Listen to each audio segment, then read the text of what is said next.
کہ اللہ کی رحمت سے کبھی مایوس نہ ہونا، کبھی نا امید نہ ہونا۔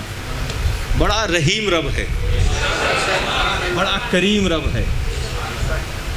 دیکھیے تصوف کی راہ پہ چلو گے نا، کسی بھی سلسلے سے وابستہ ہو، کسی بھی پیر کے مرید ہو، یاد رکھنا یہ سلوک و تصوف کا پہلا قدم توبہ سے ہے، اسے معمولی نہ سمجھنا۔ صوفیہ فرماتے ہیں استغفار کرو، دنیا میں مقام چاہیے استغفار، کامیابی چاہیے استغفار، قربت چاہیے استغفار، بلندی چاہیے استغفار، عظمت چاہیے استغفار، دولت چاہیے استغفار، قوت چاہیے استغفار، بلندی کامیابی چاہیے استغفار، قبر میں نجات چاہیے استغفار، محشر میں آرام چاہیے استغفار، جنت میں بڑوں کا بلند کا جو کی صحبت چاہیے استغفار۔ ہم اس سے دور ہیں، وجہ کیا کہ توبہ سے ہم کیوں دور ہیں؟ ہمارا نفس ہم کو توبہ کرنے نہیں دیتا۔ وہ کیوں نہیں کرنے دیتا؟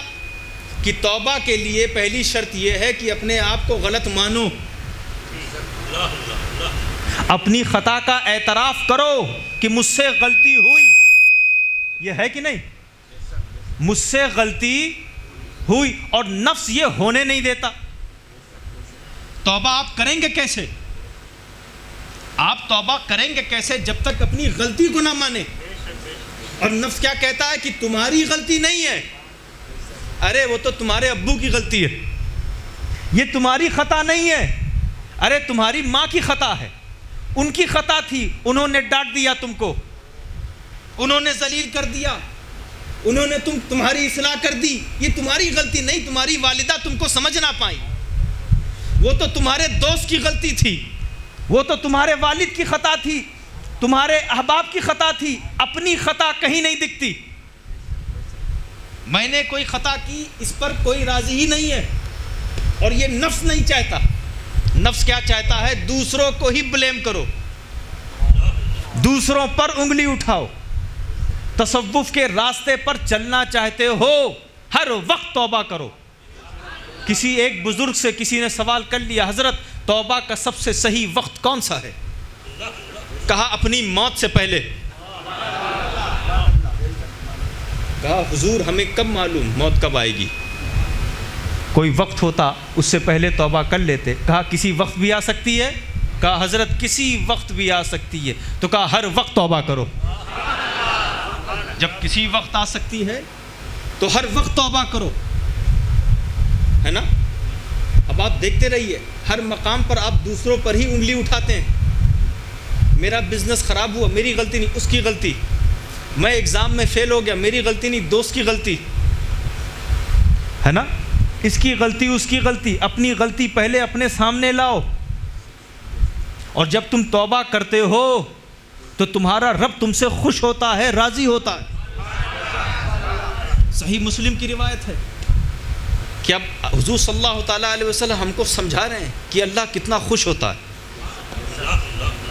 کتنا خوش ہوتا ہے، کتنا رحیم و کریم ہے تمہارا رب۔ دیکھیے نا کتنا خوش۔ اب آپ اندازہ لگائیے کہ ایک انسان ایک پتھریلی زمین پر ہو، حدیث شریف کا مفہوم بیان کر رہا ہوں کہ ایک زمین ہے نا، بنجر زمین، پتھریلی، نہ پانی نہ کھانا۔ ایک آدمی اپنی سواری لے کے جا رہا ہے، ساتھ میں اس سواری پہ کھانا بھی ہے، پانی بھی ہے، تو وہ مطمئن رہے گا کہ نہیں؟ لیکن رات میں سو گیا، صبح اٹھا تو دیکھا نہ سواری ہے، نہ کھانا ہے، نہ پانی ہے۔ اب پریشان ہوا، کبھی آگے جاتا، کبھی پیچھے جاتا، کبھی دائیں جاتا، کبھی بائیں ڈھونڈنے جاتا، سواری مل نہیں رہی ہے۔ اب نہ آگے جا سکتا ہے نہ پیچھے جا سکتا ہے، اپنی موت کا انتظار کر رہا ہے، اپنی ہلاکت کا انتظار کر رہا ہے کہ اب تو وقت آئے گا کہ بھوک اور پیاس سے میں مر جاؤں گا۔ اور اسی ہی نیت، اسی ہی فکر میں، اسی ہی حال میں وہ سو گیا۔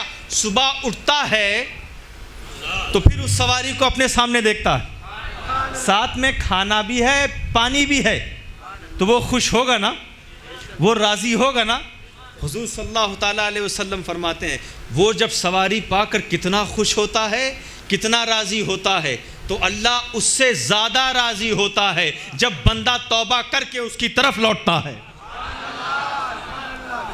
یہ سمجھانے کے لیے کہ اس سے زیادہ راضی جب بندہ توبہ کرتا ہے اور اس کی طرف لوٹتا ہے، پلٹتا ہے۔ اسی لیے توبہ کرو، مقام چاہتے ہو توبہ کرو۔ یہ تو بڑے سوال لوگ کرتے ہیں، سوال کے ساتھ یہ سوالات ہوتے ہیں کہ نہیں؟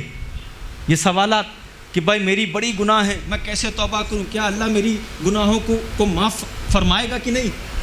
یہ سوال ہوتا ہے کہ نہیں؟ اس کی رحمت سے کبھی مایوس نہ ہونا، کبھی نا امید نہ ہونا۔ توبہ کر کے تو دیکھو، خالص نیت کے ساتھ توبہ کرو تو پھر تمہیں پتہ چلے گا وہ تواب الرحیم ہے، وہ معاف کرنے والا ہے۔ معافی مانگ کر تو دیکھو، آنسو نکال کر تو دیکھو، اس کی بارگاہ میں بھیک مانگ کر تو دیکھو، اس کی بارگاہ میں سجدہ کر کے تو دیکھو، نماز پڑھ کے تو دیکھو، وہ معاف کرتا جائے گا۔ تم گناہ کرو پھر توبہ کرو پھر معاف کرے گا، پھر توبہ کرو پھر معاف کرے گا۔ جتنی بار توبہ کرو گے اتنی بار معاف کرے گا۔ وہ بڑا رحیم ہے، بڑا کریم ہے۔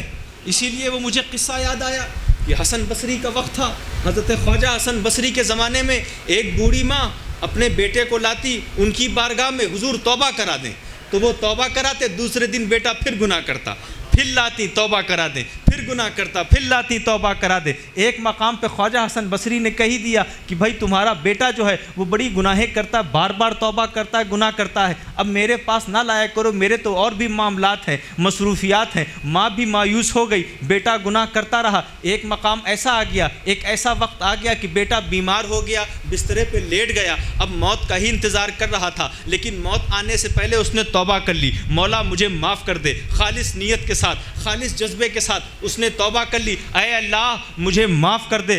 اور پھر اپنی ماں سے کہا، اے ماں جب میں مر جاؤں نا تو لوگوں سے کہہ دینا کہ میری لاش کو زمین پر گھسیٹ کے لے جائیں، تاکہ لوگوں کو پتہ چل جائے کہ گنہگار کا آخری انجام کیا ہوتا ہے۔ اب ماں رونے لگی، دیکھا بیٹے کا انتقال ہو گیا، توبہ تو اس نے کر لی تھی، اب ماں رونے لگی، اب میرے بیٹے کو کندھا دینے والا کوئی نہیں، کفن دینے والا کوئی نہیں، غسل دینے والا کوئی نہیں، مولا اے میرے رب اس کو تو قبر میں دفن کرنے والا کوئی نہیں، قبرستان لے جانے والا کوئی نہیں، مولا کیسے میں کروں گی، کیا ہوگا؟ اتنے میں دیکھا دروازے پہ کسی نے دستک دی، جب دروازہ کھولا تو حضرت خواجہ حسن بصری تھے۔ جب انہوں نے پوچھا، ارے حضرت آپ یہاں کیسے آ گئے؟ کہا میں تو سونے گیا تھا، اتنے میں مجھے الہام ہوا، اللہ کی طرف سے حکم ہوا، اے حسن تو میرا ولی ہو کر میرے ولی کی نماز جنازہ کیوں نہیں پڑھا رہا ہے؟ ارے اس نے توبہ کر لی تھی، میں نے اسے معاف کر دیا، وہ میرا ولی ہو چکا ہے۔ اسی لیے آ جاؤ توبہ کر لو، جب چاہے، جسے چاہے، جہاں چاہے، جب چاہے، جس مقام پر چاہے اللہ معاف کر سکتا ہے۔